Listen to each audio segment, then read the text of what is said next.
This meeting is now being recorded. Morning. Morning. Morning. Morning, everybody.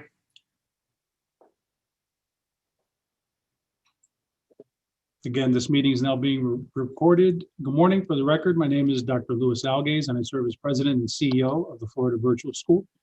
In that capacity, I'd like to officially call to order today's organizational meeting of the Florida Virtual School Board of Trustees. During this organizational meeting, board members will be asked to elect the board chair and co-chair, each of whom will serve in that capacity for the remainder of the fiscal year until June 30th, 2021. Once that is done, the board will be asked to select dates for its next 3 quarterly meetings of this fiscal year. I'll preside over the organizational meeting until its adjournment. The new board chair will then open and preside over today's quarterly meeting. Before we get started, I ask our board clerk, Ms. Teresa Olmsted, to please take the roll call of members. Dr. John Watret.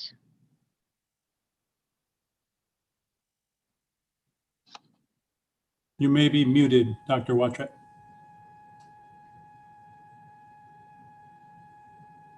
He is muted.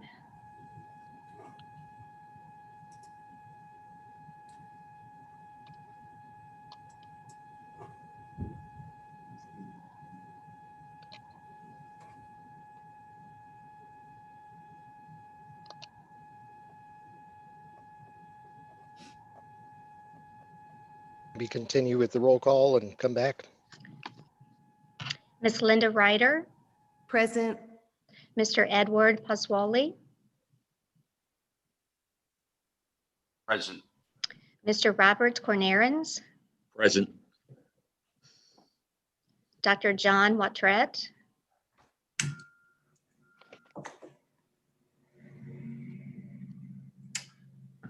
Dr. Watret, you're Yeah, unmuted. and I'm back. Okay, awesome. You had me locked out, and my video is also locked out. I'm here. Apologies.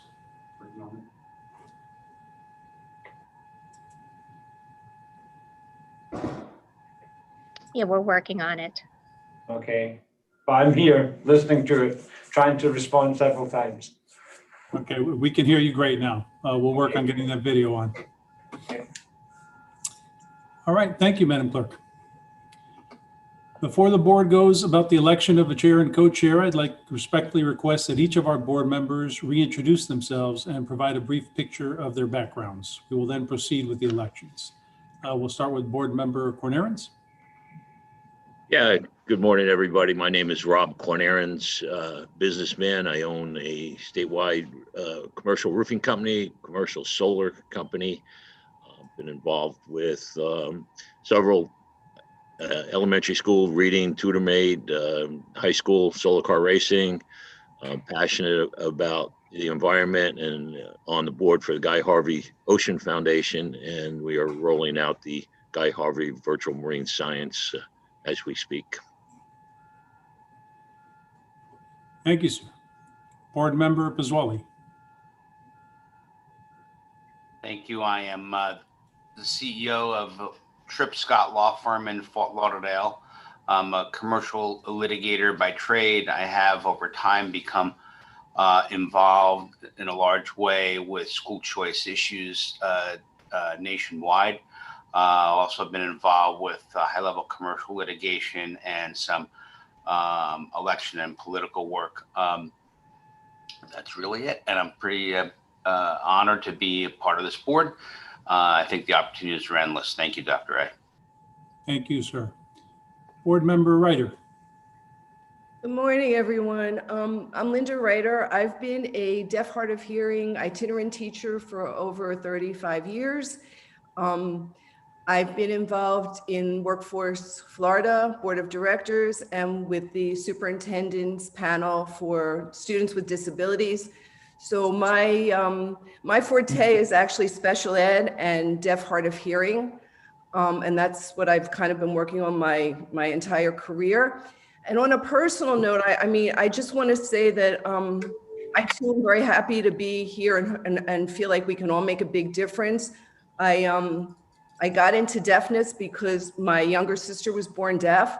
So I always say I've been doing this since I was 5 years old. So this is just like the final continuation, I feel like, of, it's in her honor right now, and it's the final continuation and the end of a very long, good career. So thank you all very much. Thank you, Board Member Ryder. And Board Member Watrett. Good morning, everyone. I'm sorry that the video is not working. I'm John Water. I've been with Embry-Riddle Aeronautical University for over 30 years in higher education. I'm currently the Chancellor of the Worldwide Campus for Embry-Riddle. Worldwide Campus is a non-traditional distributed model where on military bases, civilian locations throughout the US, Europe, and into Asia. 90% of our courses are delivered online, so I'm very familiar with virtual delivery of education and a big proponent and supporter of it. So it's fitting that I have an opportunity to work with Florida Virtual Schools. Thank you, sir. Thank all of you. The board is now asked to elect a chair and co-chair. Board members may nominate any other board member for each of these positions. My whole thing's, I can't get anything. Once nominees are identified, My I whole will ask system's. each board member to vote on each nomination. Note that a simple majority vote, 3 out of 4, is required. Also, please note that board members may actually vote for themselves once nominated. That stated, are there any nominations for board chair? I'd like to make a nomination for board chair. I nominate Dr. John Watrett. He seems like, well, do you, okay, I'll stop there. That's who I nominate. All right, Dr. John Watrett has been nominated for board chair. Is there a motion to elect Dr. John Watrett? I'll make that motion. Is there a second? Second. Any discussion? All in favor? Aye. All opposed? Motion carries. Congratulations, Dr. Watrett. Next, are there any nominations for board co-chair? I'd like to nominate Linda Ryder. I'm the youngest as far as understanding the education system. I'll be more valuable in business, but in her introduction, she said she had a lot of time on her hands. So no, that's not the only reason. She's got a great background in education, especially somebody that's passionate about disabilities, and I think she's got to be one of the hardest education things to overcome, and I think she'd be a good vice chair. Sir? Ms. Linda Ryder has been nominated for board co-chair. Is there a motion to elect Linda Ryder as So board? moved. I second. Any discussion? All in favor? Aye. Aye. All opposed? Motion carries. Congratulations, Thank you. Vice Chair Ryder. May, And welcome aboard, may I intervene? I'm sorry. Dr. Watrett. May I intervene? I'm sorry. With respect to Dr. Watrett's being elected to the chair, I believe that his audio was off. And we actually needed a vote by everyone to include the nominee and new chair on that. So I want to just confirm that your vote on your own position, Dr. Watrett, was aye. It is affirmative, aye. Very good. Thank you. And I apologize for the technical problems. Quite all right. And thank you, Dr. Daggett, for keeping on top of us. All right. So the board is asked to select dates for its remaining quarterly meetings this fiscal year. As CEO, I propose the following dates in 2021: February 23rd or 24th for the first quarterly meeting, April 20th or 21st for the second quarterly meeting, June 22nd or June 23rd for the third and final for this fiscal year quarterly meeting. So moved. Okay, I'll get right there. There'll be an agenda review workshop prior to each of these quarterly meetings, the dates of which will be selected and published no later than 7 days prior to each such quarterly meeting. And at this time, I'd like for a discussion to these prospective dates before taking up any motions, board members, in terms of the dates, preferences. So I'm good with all those dates. I prefer Tuesdays instead of Wednesdays, but schedules can be changed. So they're all fine with me. Okay, I'm good with all the dates except June. I'll be out of the country during that time. all right, we need to select for this meeting a date for each one of those, and we can always change them in the So future. yeah, I mean, we can hold those dates, and since we'd be virtual, I could call in, but Okay. and then make a nomination, make a change later. All right. Members Cornarins or Pizzoli? I'm good with those dates right now. Okay, so shall we pick the Tuesdays then of these series? The 23rd, the 20th, and the 22nd? February 23rd, April 20th, and June 22nd for now. And then again, if you need to change them at any future date, we can do so. Yes. Yes. Yes. All right, so is there a motion to select February 23rd, April 20th, and June 22nd as the upcoming dates for quarterly meetings of the board? So moved. Is there a second? Second. Any discussion? All in favor? Aye. Aye. Aye. Sorry, Ms. Ryder, I didn't hear you, and Oh, aye. I don't want Dr. Daggett to come after me again. Aye. All opposed? Motion carries. This concludes the organizational portion of the meeting. The meeting is adjourned. We now move to the business portion of the meeting, which will be facilitated by our newly elected board chair, Dr. John Wattrick. I'm sorry, but I'm still having a lot of technical difficulties.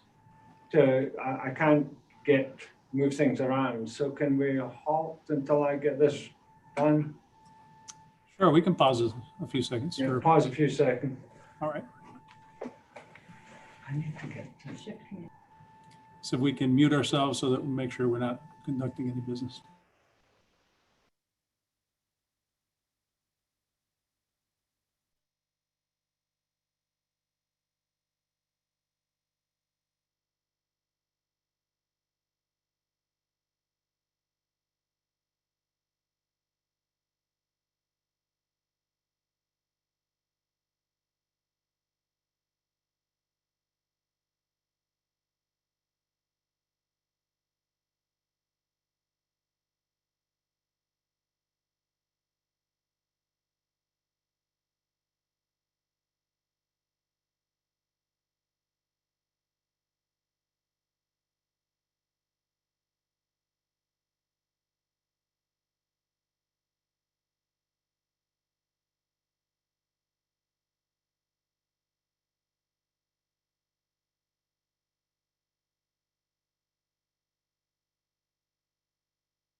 Can you hear me?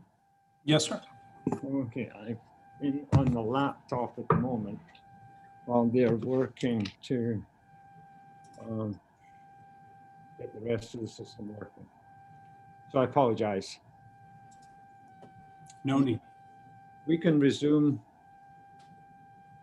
All right. If all members are ready, we'll go ahead and resume and pick up on item 2.01, which is the call to order. Okay, I apologize. So good morning, everyone, and thank you for electing me chair of the Florida Virtual School Board. I appreciate that, an honor to serve. So I'll officially call to order the quarterly business meeting of the Florida Virtual School Board of Trustees.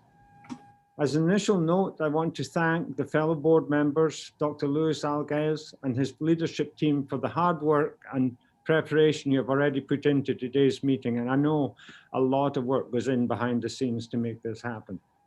I also want to take this opportunity to applaud the incredible effort, innovation, and determination demonstrated by not only wonderful teachers and staff, but also the dedicated students and families for whom we are all honored to serve.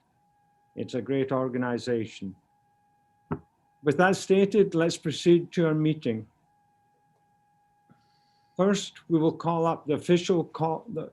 take up the official roll call and approval of minutes.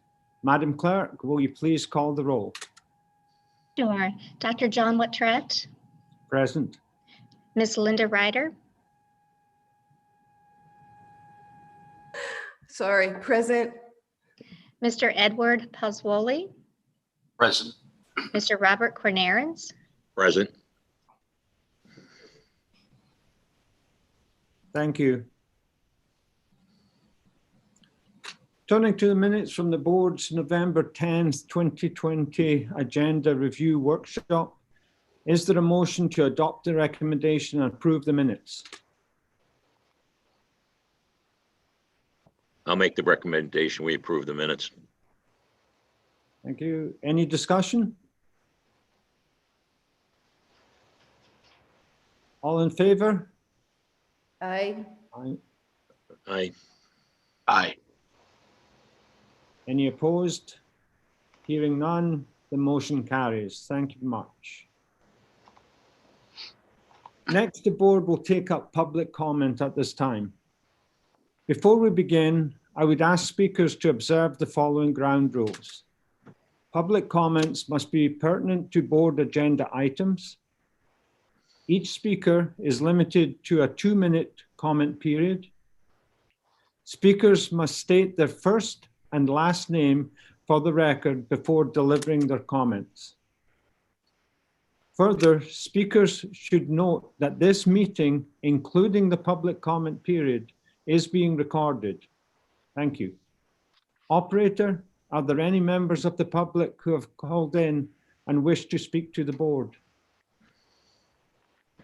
Callers, if you would like to ask to mention a comment, please press 1 followed by the 4.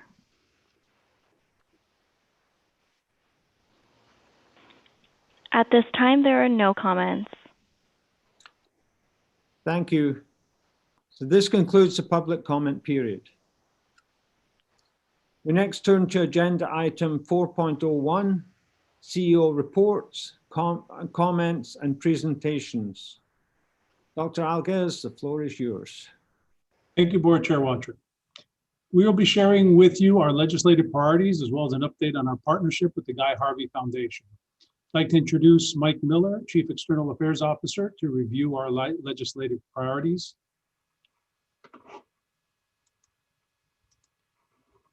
As we wait for him to get promoted to panelist, I will go ahead and share the screen.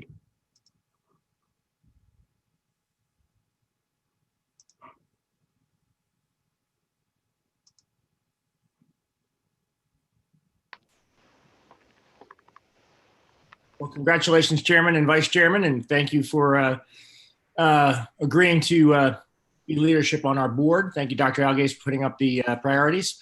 So as you can see, this year the legislature is actually going to have 47 new members. So a lot of our responsibility as the government affairs team is to educate these new members. Not only to what a great service we provide the students, but what a great bargain we are for the state, not only for those kids that want to get ahead, but also the kids that are, the underserved populations in the state of Florida. We also, because of our unique situation. Hi, Alicia. Pardon me?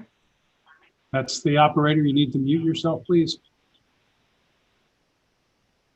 Okay, sorry about that. We also, because we have a large military population, are able to help, especially folks in the Pensacola area, Jacksonville area, and we're going to be educating our new members of the legislature from those areas in particular on the benefits of using virtual education to educate their military kids, especially as we passed legislation in the past couple of years to help.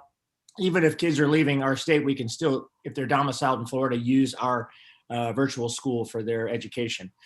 We also, because we have 47 new members and they bring a lot of life's experience to the board, or excuse me, to the legislature, we are going to be communicating with all the new members and the current members, which we have great relationships with, including Chair Diaz in the Senate and Chair Latvala in the House, to ensure that our current systems and our current way of doing business is held in check. And also, if there's new and better ways to do virtual education, that we can work with the legislature to come up with those new strategies. We do have 3 particular action items we would like to make the board aware of, and they are that the Family Empowerment Scholarship, which again is a really big part of the choice portfolio here in Florida. We want to be more of a participant in the Family Empowerment Scholarship. So we're going to work with our partners like Excel and Ed and Step Up for Students and current and new members of the legislature, both House and Senate, to ensure that we can be a part of the Family Empowerment Scholarship. We're also working, as we did when the MSD, the Marjorie Stoneman Douglas Act, was passed. We're going to be working with our team here at FLVS to ensure that the mental health allocation that we are entitled to as a public school district is actually received by the Florida Virtual School. For some reason at this point, even though we're a public school district, we are not receiving that allocation, though we do fully staff a mental health counseling staff, and we are providing a yearly report to the state DOE on our mental health counseling department. So we just want to make sure we get reimbursed appropriately. And then last, we would like to make sure, and this is very important, and not only in the choice world, but I think in any public agency and anybody that's interacting with the taxpayers of Florida, especially students in Florida, and that there's accountability standards for everyone across the board. We want to make sure that we as a public agency are very transparent, and we're very proud of the work that we provide for both parents and students. But we would like to see that other virtual providers that come to the state of Florida, and there are many right now doing business in the state of Florida, and that is good because competition is a good thing. But we want to make sure that there's accountability for everybody that's participating in the virtual provider space, and that those folks that are actually here and servicing our kids are doing what they say they're doing. So we would like to see accountability standards be put in place at some level. And that is our legislative agenda priorities for the upcoming session, which begins in March. Thank you. Thank you, Mr. Miller. Dr. Wattred, is your computer working, the one that you're sitting at now? Yes. Would you like me to log you out of the laptop? Correct, please.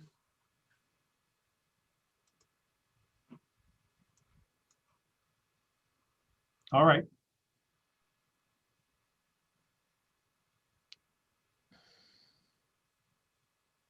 Don't tell me I logged you out of the wrong one. The one you're on now is muted, but I was able to hear you and see you on that one.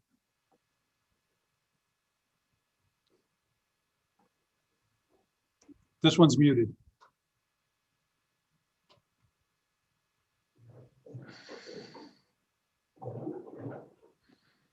My apologies. I thought this was the one that you were using and I logged you out of the other one. I'll log back in and I'll log back out. I apologize. I actually am technically savvy, believe it or not. Obviously you are. You were able to run 2 machines at the same time. Without we know this to be true. Yeah. So the next report is the Guy Harvey Ocean Foundation and our work with them. And I have Marty Kelly here who will be able to go ahead and stop sharing this and let Marty. Dr. Algaze, can we ask a couple questions on the legislative actions? Absolutely. Can you, Teresa, can you bring Mike back up, please?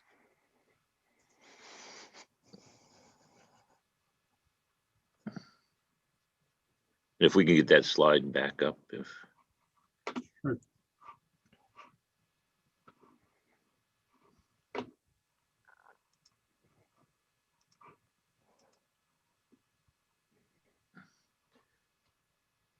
Mr. Miller, on the mental health assistance allocation, how much are we spending a year? And if we were treated as other brick and mortar, how much reimbursement would we receive?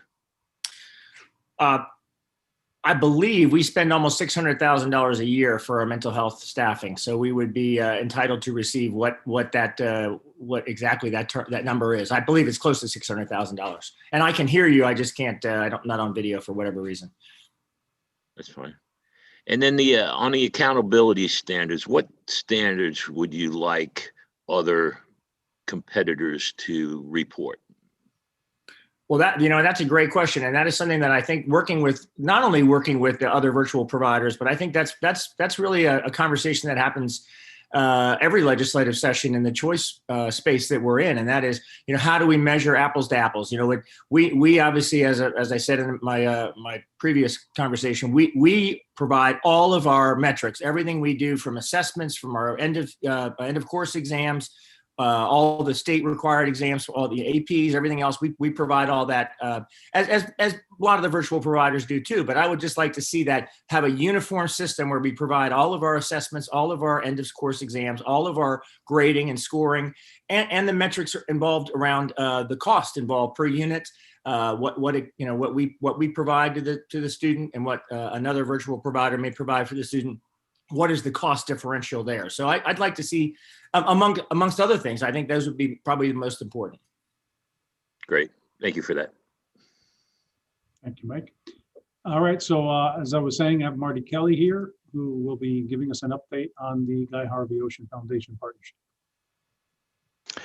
Good morning, board members. Thank you for having me. So as we mentioned last time we were together, we are in a partnership with the Guy Harvey Foundation. It really focuses on 3 areas. So we're working on the development of a new course, an environmental science course. We are also working with them to use assets to augment existing courses.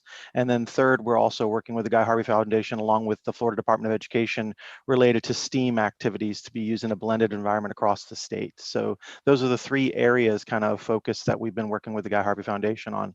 To take the first one on the environmental science course.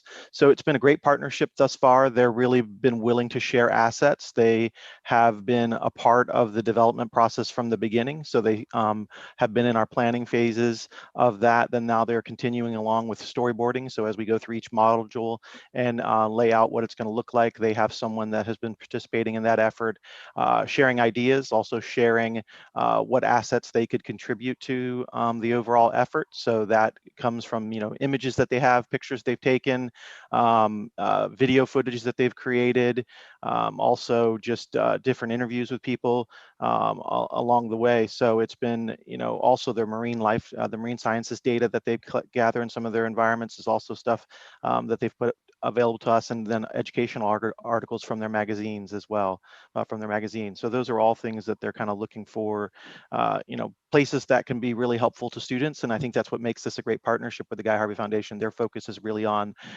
using their assets in a very positive way to impact students, to impact the environment and educate children. And that's, what we're after as well.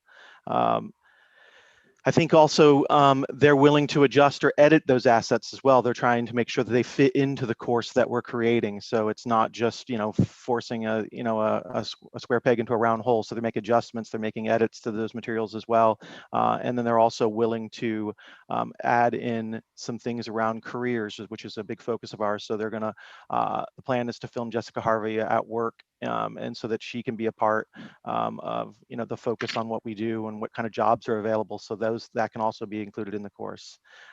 When all of that really, goes through that process, they're also going to participate as we get content created. They're going to participate in the review of the lesson scripts and then also the on-screen reviews of the course as well. So at the end of that, they'll really have been in kind of lockstep with us through the entire development of the course.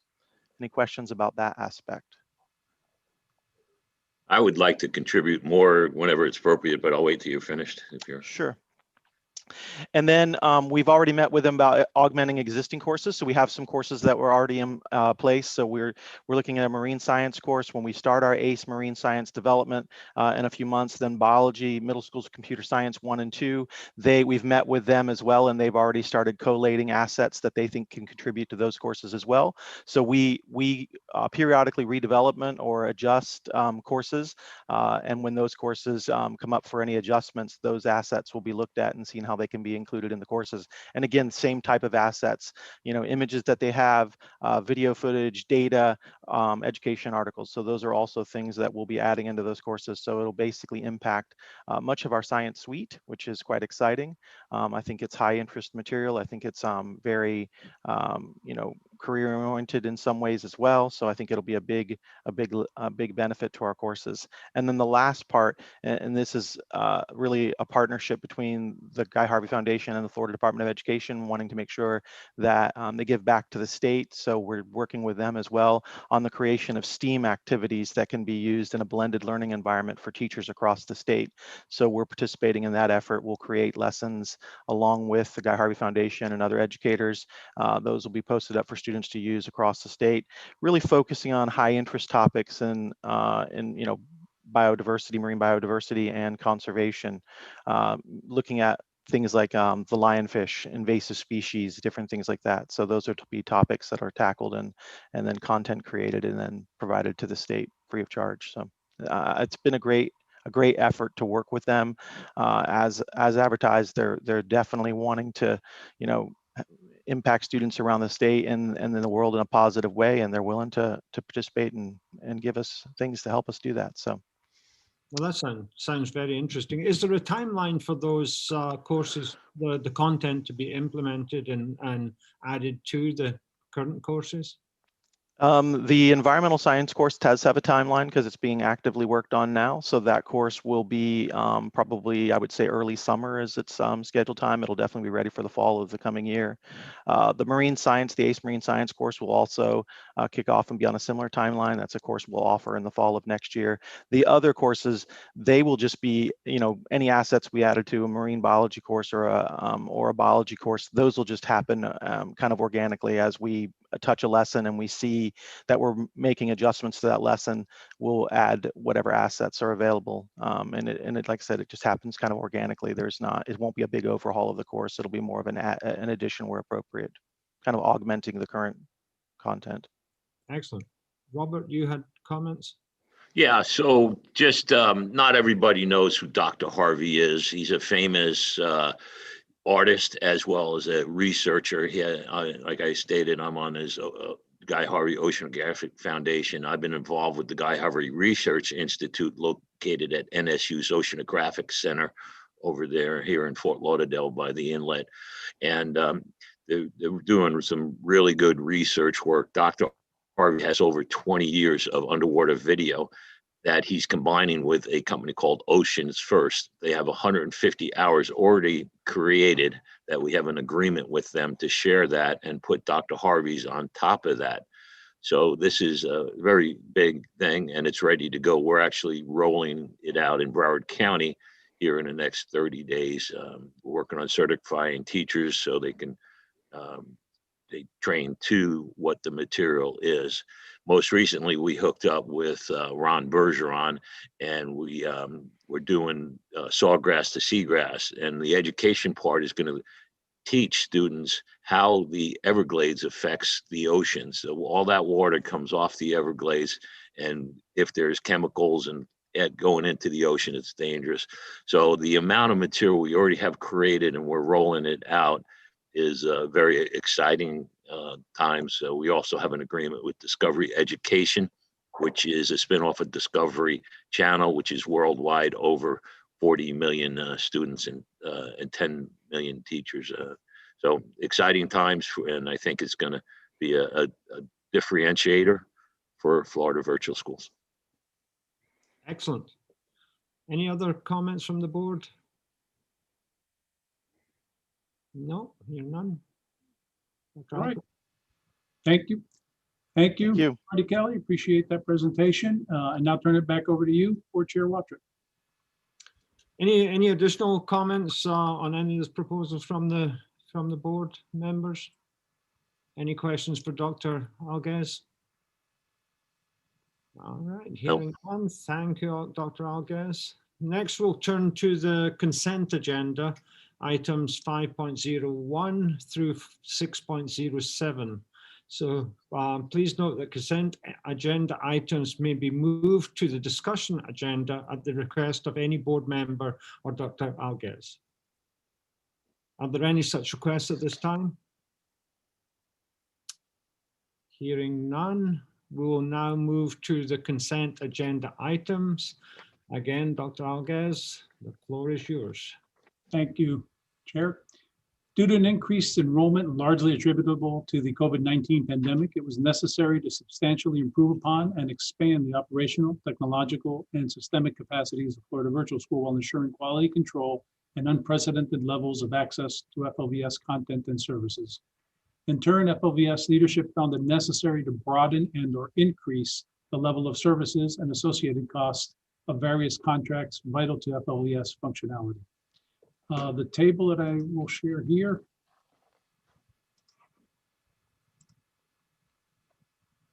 outlines those contracts, the reasons for the proposed spending increase, and the estimated amount of each proposed increase.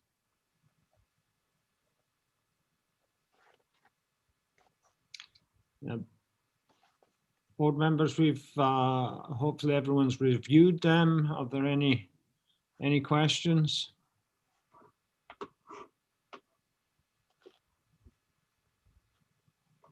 Hearing none, is there a motion to adopt the recommended action with respect to agenda item 5.01? So moved, Chair. Any discussion? Or I need a second, sorry, I skipped over a second, so I got a motion, I need a second. I second. I almost chimed in there. Thank you. Any discussion? Hearing none, motion carries. Oh, I guess we've got to vote as well. All in favor. It's having a small number. It just so all in favor. Aye. I got one question. I know we pulled the marketing budget. That's not on there, correct? That's on the action item section. Okay, okay, gotcha. Okay. We moved that to the last meeting. Okay. So we would need a voice vote, all in favor. All in favor? Aye. Aye. Did we get everyone? Ed? Mr. Pasquale said aye, but it didn't really come out in the sound, but I saw his mouth move. Aye. Okay. So all just all in favor. So motion carries. Thank you. Thank you. The next item is an e-dynamic learning license, sub-license, and referral agreement. We currently have 2 contracts with e-dynamic learning, and as one of the largest catalogs for electives and CTE online education courses, they've allowed Florida Virtual School to expand its course offering to students and customers. FLVS and e-dynamic learning would like to execute a new contract to supersede and replace the existing contracts and consolidate and incorporates the 2 agreements into one and allows for expanded pricing opportunities under the sub-license portion of the agreement, and incorporates items for cross-promotion and referral of each other's educational courseware to prospective customers. Payment to e-dynamic learning for all licensing, sub-license, and referral models are based on gross revenue to FLPS. So we are requesting authorization to execute the agreement with e-dynamic learning, the form and substance of which will be substantially similar to what was attached in the board documents. I read through this and I see no issue with it. Board members, do you have any questions? No. Is there a motion to adopt the recommended action with respect to item 5.02? I'll recommend we adopt it. Robert recommends. Second? I'll second. Second from Ed. Any further discussion? All in favor, say aye. Aye. Aye. Aye. Linda, Ryder, we didn't hear your aye. Aye. all in favor, so motion carries. Thank you. Thank you. Items 601 through 607 are 7 reports, plans, or mandated forms for consent approval to comply with the FLVS policy and or state and federal laws and regulations. Okay. Assuming board members have read through everything, any questions on any of these items? I think they all are good for the students and what we're doing.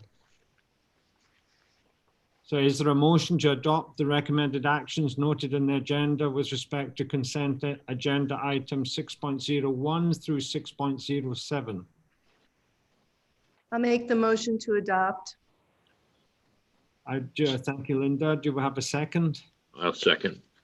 Robert, second. Any discussion, any further discussion? Hearing none, all in favor say aye. Aye. Aye. Aye. So the motion carries unanimously. Thank you. Thank Thank you all. Next, we'll turn to discussion agenda items. Dr. Alges, the floor is yours again. Thank you. We have 3 new FLVS policies for a first reading for approval. The first one is our FLVS homeless student policy. Pursuant to the McKinney-Vento Act, local education agencies are required to develop, review, and revise policies calculated to remove barriers to the identification of homeless youth and to the enrollment and retention of homeless youths in school, including such barriers that are due to outstanding fees, fines, and/or absences. The board is urged to consider replacing the current homeless student policy with an updated version.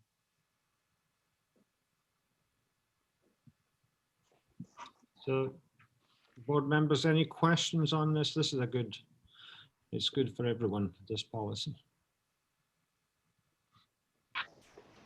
Is there a motion to adopt and recommend action item, agenda item 7.01? So moved. Second, you have a second? I'll second. Robert, second. So any further discussion? No. Hearing none, all in favor, aye. Aye. Aye. The motion carries unanimously. Thank you. Thank you. The 7.02, Florida is the bullying and harassment policy. Florida law, chiefly the Jeffrey Johnson Stand Up for All Students Act, requires public school boards to adopt and review at least every 3 years a policy prohibiting the guarding against bullying and harassment in public K-12 institutions. The policy must substantially conform with the Florida Department of Education model policy. And that concludes the description. And I assume that there is a solid section in here for cyberbullying. Correct. Right. It's an attachment. Which is so important these days. Any board members, any discussion, any questions? Is there a motion to adopt the recommended action noted in agenda item 7.202? I'll make the motion to adopt. Linda, thank you. Is there a second? I'll second that. Thanks, Robert. Any further discussion? Hearing none, all in favor say aye. Aye. Aye. Aye. Ed, just. Aye. Okay, thank you. So motion carries unanimously. Next item. Thank you. 703 is the Risk Management Claims Committee policy. Florida Virtual School is a self-insured organization, and in accordance with the Florida law for personal injury, property damage, workers' compensation, and similar claims. FLVS President, CEO, and General Counsel find it necessary and appropriate for the board to specify their authority to settle and initiate legal and administrative claims. Any discussion from the board members? I think the plan is quite straightforward. I'll make a motion that we approve. Motion, Robert, motion approved. Second, Second. Ed, second, thank you. Any further discussion? Hearing none, all in favor say aye. Aye. Aye. Motion carries unanimously. Thank you. Dr. Argyles? Thank you. Items 801 through 804 are finance matters. We have 4 items to review and approve today. And the first is the FLVS unaudited financial report for fiscal year 2019-2020. Each year, Florida Virtual School is charged with preparing an annual financial report. This report is prepared under generally accepted governmental accounting standards and in accordance with State Board of Education accounting requirements. Key financial highlights for the 2019-20 fiscal year are the following. A net position increase of 5.8 million during the 2019-20 fiscal year. Total school reported revenues were 253 million, 223 million of which were generated by governmental activities and 30 million generated from business type activities.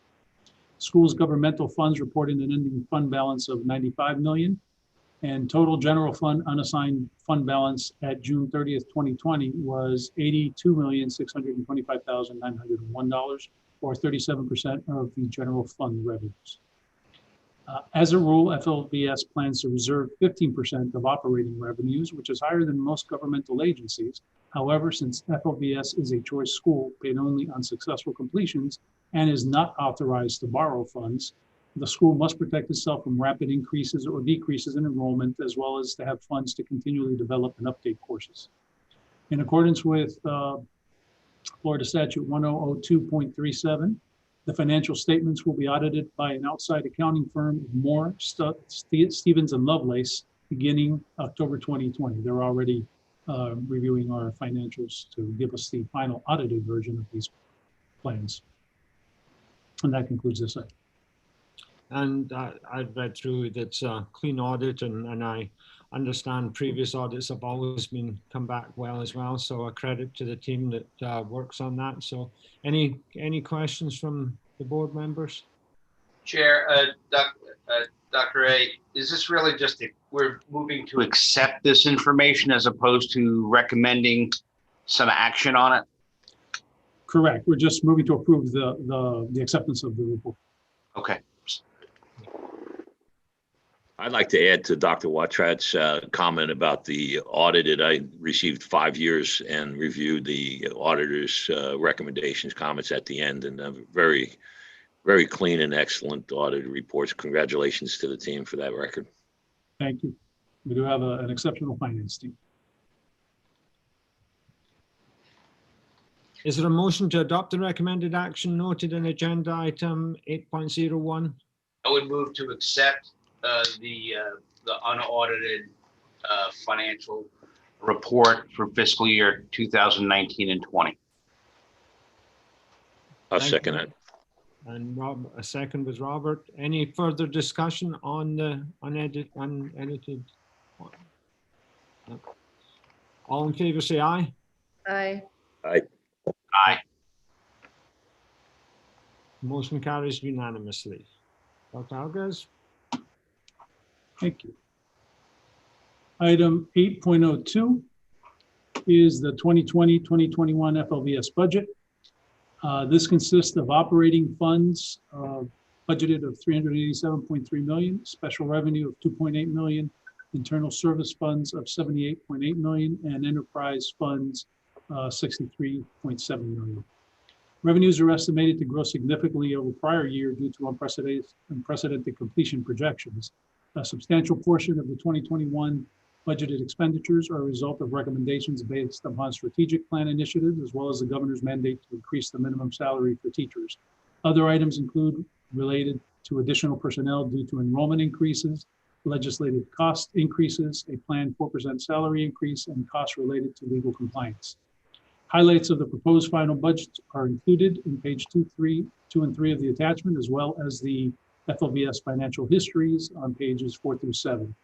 Total revenues and transfers in for all funds are $398.3 million. Total appropriations and transferred out of all funds are $377.2 million. Fund balance is projected to increase $21.1 million during the 2020-2021 fiscal year. And that concludes that. So on this one, and so we're approving the original budget, and then I know that the next item looking ahead is amendment to this budget. So we have to approve this one to go to the amendment. Correct. And part of the reason that is a technical reason. Once we get the budget set up, we have to put it into all of our computer systems in order to be able to get the payments and everything out. And then as we continued the school year, we saw increases in projections, increases in expenditures, increases in projections that led to increases in revenue, and increases in expenditures as a result of hiring additional personnel and additional contracts, et cetera. So we had to create a budget amendment. As we go through, we are constantly updating our revenue forecasts based on completion forecasts. So we meet periodically to see how that is going in terms of the completions. So there might be other amendments in the future at future board meetings. So, and 2020 is an unusual year in many ways, but when would the board normally approve the original budget without amendment? Generally by the June meeting, you'll have the budget, a proposed budget to approve of. And then obviously by the time October rolls around for the actual FTE counts, that's when we get the final budget numbers in September, generally around there. Thank you for those comments. Any further questions from the board members? Dr. A, would I take it we anticipate this budget to be on every quarterly board meeting by way of update and other review by board members? Yes, I can have them as a CEO report if that's the board's preference. And if we actually have an amendment to vote on, then that would be included as well, which would be updates to the board. At least for the next couple quarters, I would be more comfortable approving this budget now, but then reviewing it at each subsequent quarterly meeting until we become more comfortable with the budget. Absolutely, no problem. The finance team and I review it very often. So we always have those types of reports available, so we can go ahead and get it to you for the meetings. I'll include as a CEO report. Yeah, to that note, I think, a standing report on the budget would be good as we go through this, and how we're tracking to the budget that we approved, so that we're able to understand if there's any needs for changes or amendments, positive or negative. That would be good for us all to be on top of. Makes perfect sense. And again, I'm always available. The finance team is available for us to meet with you. If you ever need any more information, we'll be glad to sit down and have another meeting to fill everyone in. Thank you. Any further questions from board members? No. Hearing none, is there a motion to adopt the recommended action noted in agenda item 8.02? So moved. So we've got the motion there. Second? I second. Second by Linda. Any further questions? All in favor say aye. Aye. Aye. Motion carries unanimously. Dr. Alges, the adjusted budget now? Correct, as mentioned before. The budget amendment report shows a summary of changes by funds, major function, and object. Most budget amendments are routine in nature and reflect a transfer of existing budget between functions and accounts. However, based on the most recent trend analyses, FLVS is anticipating additional growth beyond the initial forecast and is amending the current budget to reflect that growth. And this makes sense. Just as a question, because of COVID, we've seen a lot of increase in, is an idea of what your projected enrollment will be into the spring? I'm sorry, what was the question?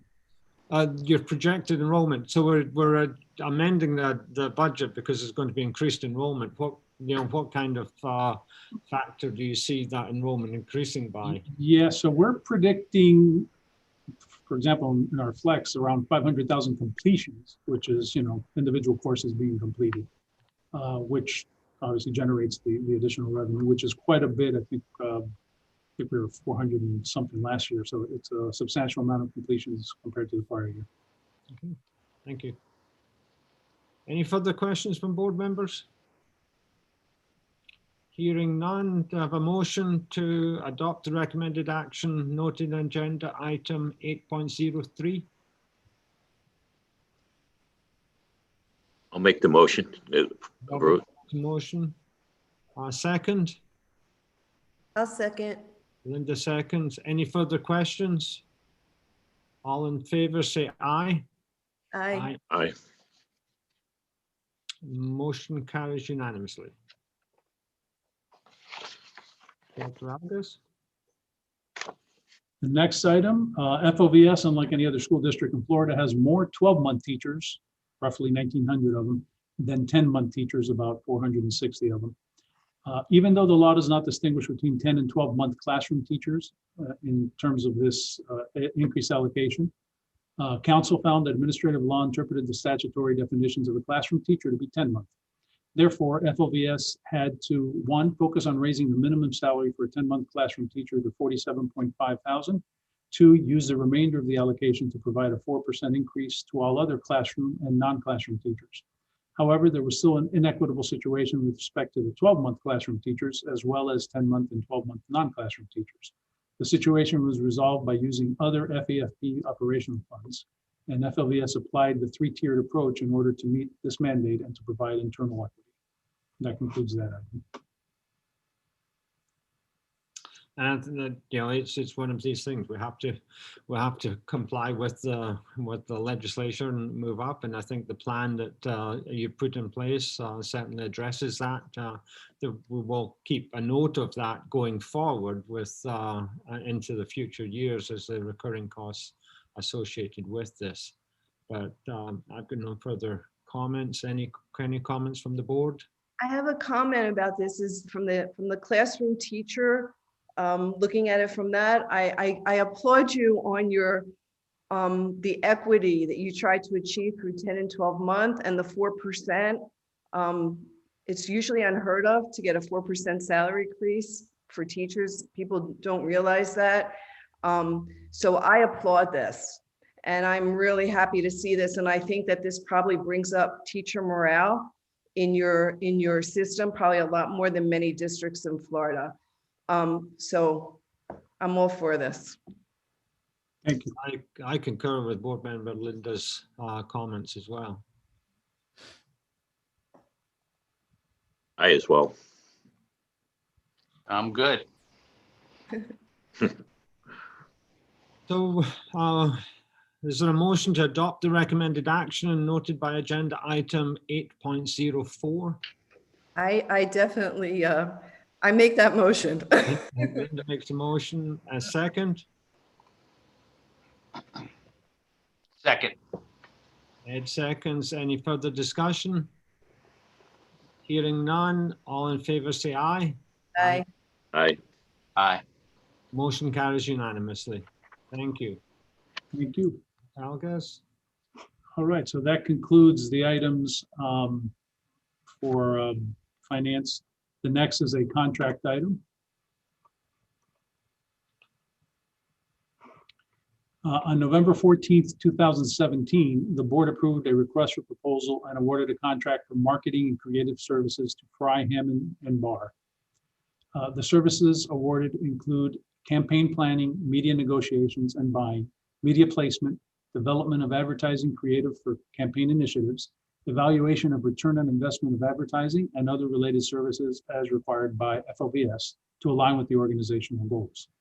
The initial award allowed for an annual spend in years 2 through 5 in the amounts of $1,150,000. The increase requested today is to align the agreement spend with the proposed marketing and communications budget for FOVS initiatives. These initiatives include increasing brand awareness, improving global marketing initiatives in key markets, and better positioning FOVS to serve students and the educational community. That concludes that. So with this, and this is, marketing is very important for any organization, especially in a competitive market that we are in. And this allows us to be do more marketing outside of Florida in the domestic US and as well, correct? Correct. In similar proportions to what we're doing inside. Yeah. And the numbers here, it's the spend is not, it's not all allocated. It's the numbers are there for use to marketing, and if it may be used, it may not be used. That is also correct. Dr. Ray, the actual spend to the vendor is based upon the placement of whether it's social media or otherwise in the targeted states that our team has identified. And so the spend is contingent upon the placement of those marketing activities, right? That's exactly correct. I guess my questions are around, that we weren't around for the competitive bid, but when you quadruple the size of a contract, and has there been negotiations on the commission fees that are present? I think it's 10 and 14 or 10 and 15. And if not, should we be looking at putting another RFP out there to make sure we're getting the best competitive price possible? So that's an excellent suggestion, and that the team has actually looked at that and considered it. The acceptance of this contract does not preclude that from happening as well. So we would be able to post approving this, still put an RFP out, and hopefully, they'll negotiate, but we still have that right to put it out if they do not negotiate. That's so the current contract is going into year 4 of a 5-year contract, correct? With this, I think, yeah, going 18, 19, going into year 3. Going into year 3 of a 5-year. So it goes into year 3 in January. Right. Year 4, I should say. Year 4. We're in year 3. It goes into year 4 in January. And so at the end of that, we would have, regardless of us approving this here, we could, as Robert indicated, put an RFP out at the end of in year 5 to see if we were going. And there is 2, I think, 1-year extensions available, and this is a 3-year phase-in, the plan. So, we have to extend their contract if we didn't negotiate better terms, if it's available. Yeah. After further discussing, that point, the procurement team and the marketing team think that your suggestion is a great idea. And also going forward, this is an area that I am interested in, is our marketing and how effective it is. So it might be good to have a report out on the marketing initiatives up to the board as well as we go forward, to make sure that we're meeting the targets that we're putting forward with this spend. We can definitely arrange that as well. Any further questions from the board? Hearing none, is there a motion to adopt the recommended action in agenda item 9.01? I'll make a motion, we approve it. Robert makes a motion, second. I'll second. Linda seconds. Any further discussion? Hearing none, all in favor say aye. Aye. Aye. Aye. Motion carries unanimously. Thank you. Thank you. Thank you, everyone that prepared all these documents. I appreciate it. Makes it clear and easy for us to follow along. So this concludes the discussion agenda portion for our meeting. Next, we'll turn to the General Counsel for any comments, reports, and presentations. Dr. Daggett. Thank you, Board Chair Wattrett, and I think I've spoken quite enough already.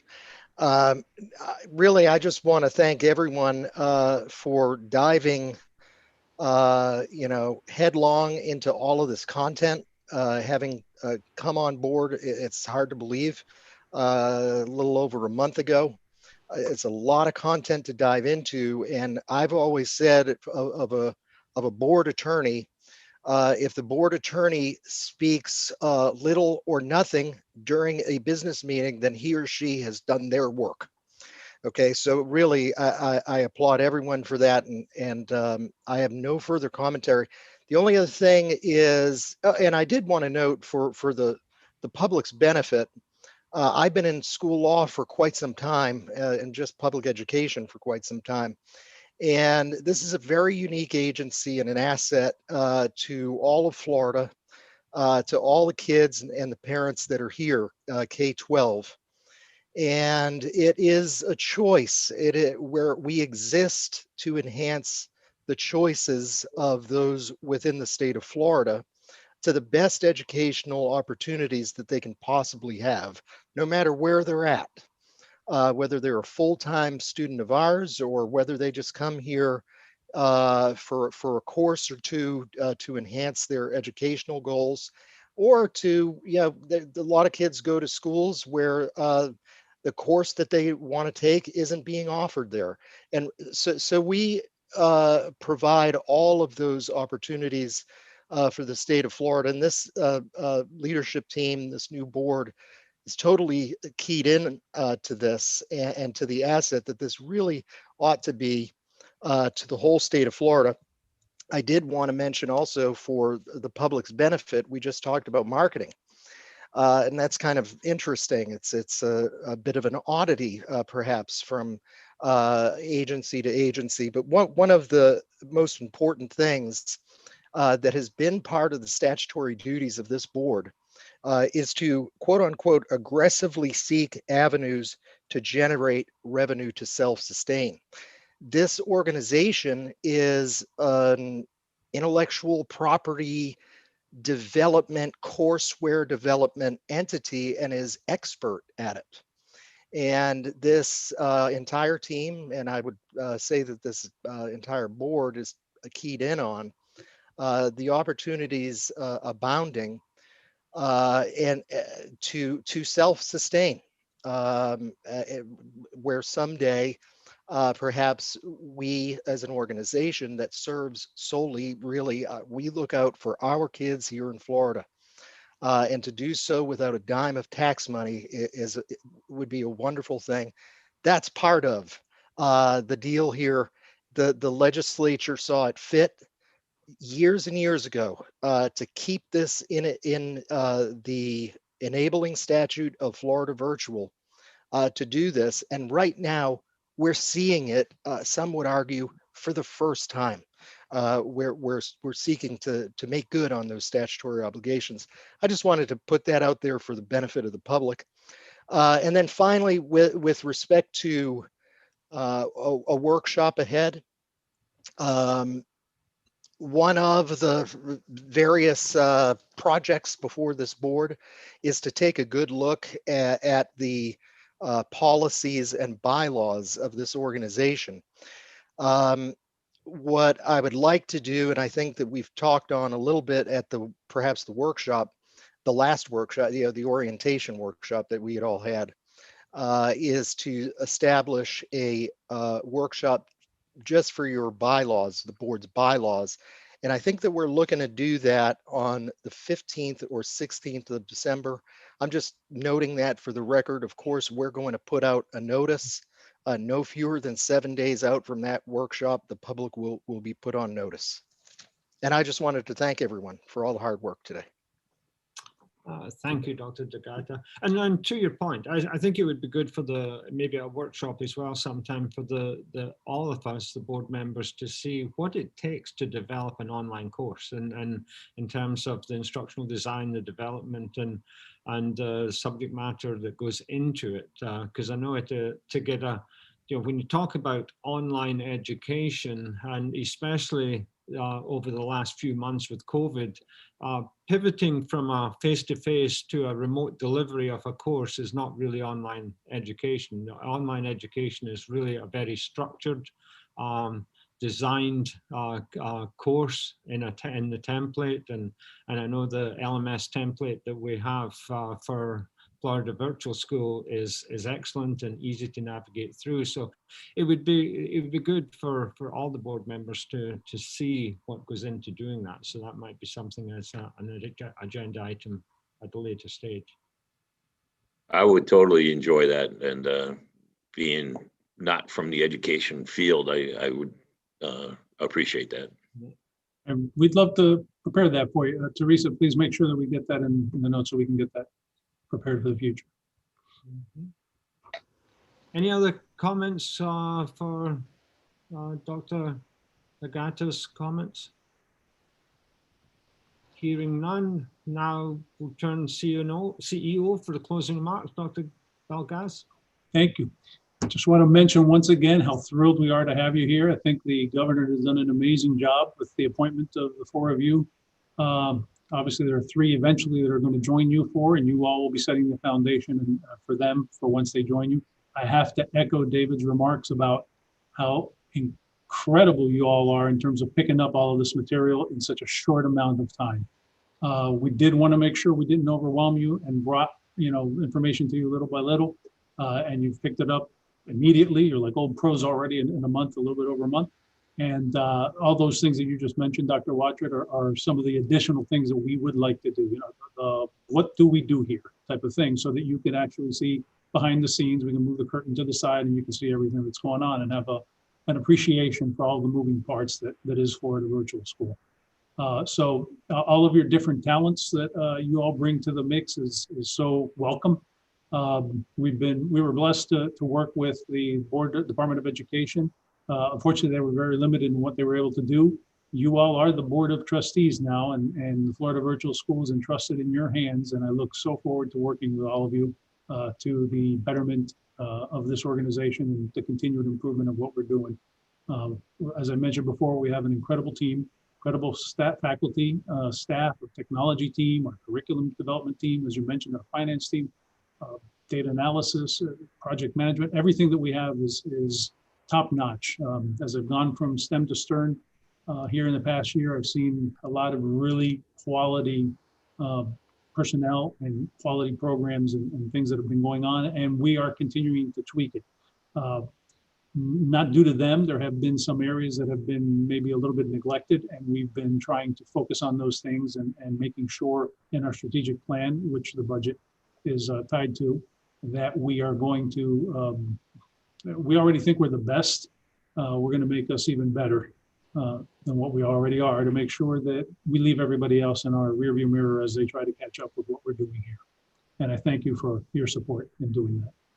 And being the unclassy person that I am, I'm just going to correct for the record. I'm sure that this is what Dr. Algaz intended when he meant limited. I'm sure Dr. Algaz was referring to the jurisdiction of the State Board of Education at the time that it was serving as our surrogate board. It had very little jurisdiction but to maintain what was there, and this leadership team for sure was chomping at the bit to make improvements, and we're just thrilled to have you here. So Dr. Algaz, I'm sorry, I know that that's what you intended. Thank you, David. That's exactly what I intended. The statute the enabling statute that created that situation limited them to from being able to do a lot of things that they actually wanted to do, but they just couldn't. So under these circumstances, we're very happy that there is no such limitation for you all, and it's back to what the board should be doing in terms of helping us get to where we need to be. But thank you, David, for correction. I hate to have that misconstrued out there. But God, I'd like to just say, and I think all four of us are very, very excited, but I learned early on in my career about the stool with four legs. You have the vision up top, you have the marketing, sales, operations, and finance and collections. And I'm so impressed with this four legs of this stool to be part of it. Congratulations to the whole organization to come in and not have to fix a lot from what we see is just it's unbelievable. We could just support you. Thank you, sir. Well, and I echo those statements as well, and thank you for your comments, Dr. Algaz, for the board. And the board is now gives us the opportunity for any closing remarks. And Robert, do you have any additional comments you want to continue? No, that was it. Sorry, jumped the gun. No. Okay, it's a small board, so we can not really jumping and talking to each other. Board member Pozzoli. Yes, sir. Congratulations, Chair and Co-Chair. I have been impressed with the level of detail and understanding of Dr. A and his team. The lawyer's not so bad either. But I would say that I look forward to working with everybody. This is another choice option for parents that we have the charge of making as good an offering as possible. So that's what I view our charge. So thank you so much. Vice Chair Linda Ryder.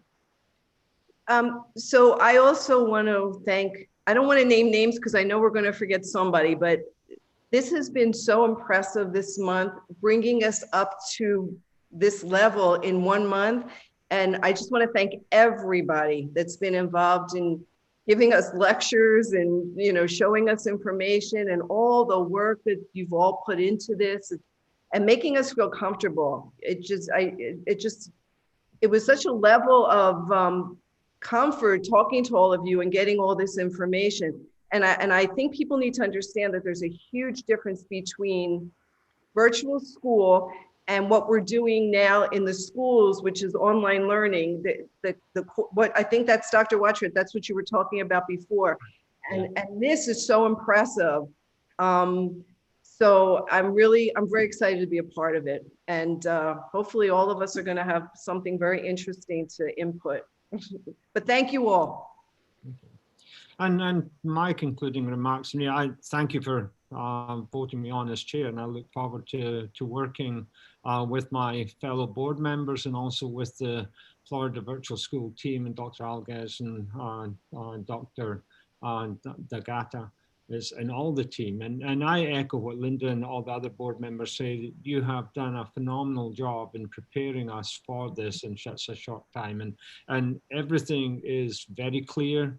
It's very transparent in what you're doing, or in terms of sunshine, it's pure blue skies out there in terms of what we get from you. So I appreciate that. And there's any question we've had, you've been responsive to it.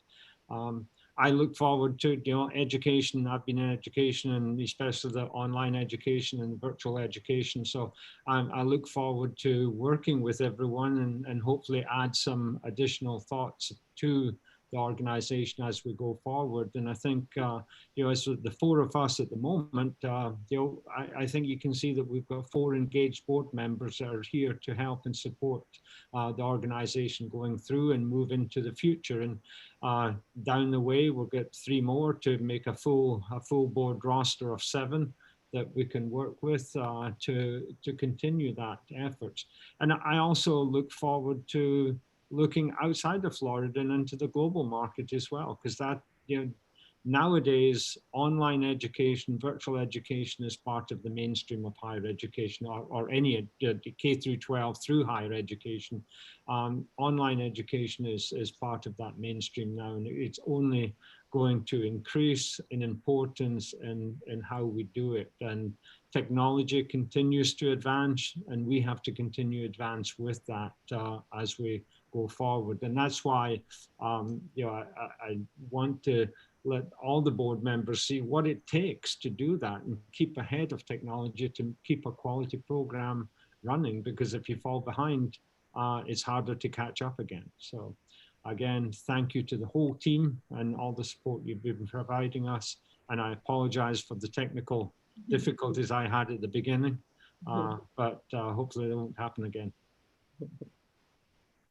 So this concludes our meeting, our first meeting of the board, and I think it's gone very well, and I appreciate all the support we've had. And once again, each of you for your dedication to the Florida Virtual School and to all the students and family who depend on our school. And it is an important part that they do depend on it. Sometimes it's not able to go to the brick and mortar schools and do it. So with this, the meeting is adjourned.